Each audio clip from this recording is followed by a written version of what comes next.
Hello guys, my name is Edmundo Gallegos and I will be doing my professional video on Apple Inc. First off, I want to start with a little bit about Apple Inc. Apple Inc. is an American multinational company that designs, develops, and sells consumer electronics, computer software, and personal computers. In the past 5 years, the cumulative total return on Apple stock has increased by 331%. The reason for this growth is twofold. The technology sector has transformed and Apple has capitalized on this wave of technological dependence. And Apple has captured the computing market through improving existing technology and creating demand for new products through pervasive, transformative innovation. While Apple is enjoying market dominance in the United States, its growth depends on the production of new and improved technology for emerging and developed markets. Apple has yet to demonstrate true multinational flexibility.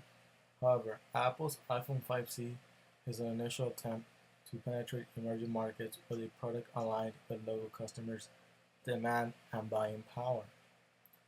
Forecasts show that the iPhone is where the international growth opportunity exists, but Apple needs to open its software to outside hardware to compete in the global market. This control on software and hardware has allowed Android a further reach. Until Apple bends on its strategy, it's going to leave unrealized global opportunities on the table. Unless Apple addresses the needs of middle and bottom of the pyramid markets, scaling and market penetration will be challenging. Apple needs an array of models from low to high end to compete in emerging markets. Apple should disrupt these markets by leveraging its core capabilities to come up with frugal innovations. Alternatively, Apple could just offer its software to the emerging markets. This allows Apple to penetrate with lower risk, greater reach, and lower cost to end consumers.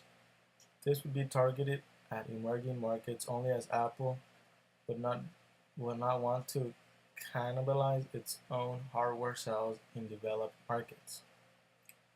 These are not just options for Apple, rather oxygen for substantial global growth.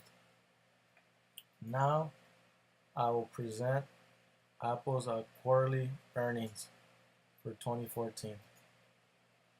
As far as their operating segments for the fourth quarter of 2014, the revenue for Americas was 16,247 million. For Europe, it was 9,535 million.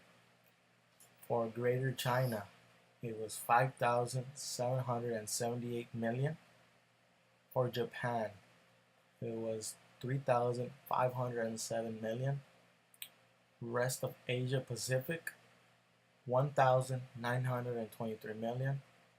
As far as the retail, it was 5,133 million.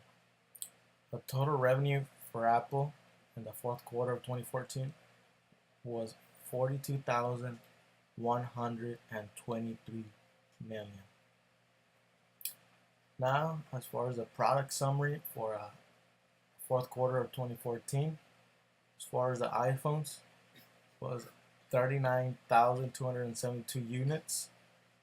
Total revenue of 23,678 million. For iPad, it was 12,316 units. For the revenue, it was 5,316 million.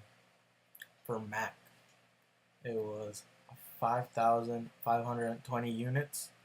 For the revenue, 6,625 million. For iPod, it was 2,641 units. Revenue of $410 million. iTunes software services was a revenue of 4,608 million. Accessories, it was 1,486 million. Given the total Apple product summary of revenue, 42,123 million. Okay, thank you. Well, that concludes my professional video. Hopefully you liked it. Thank you.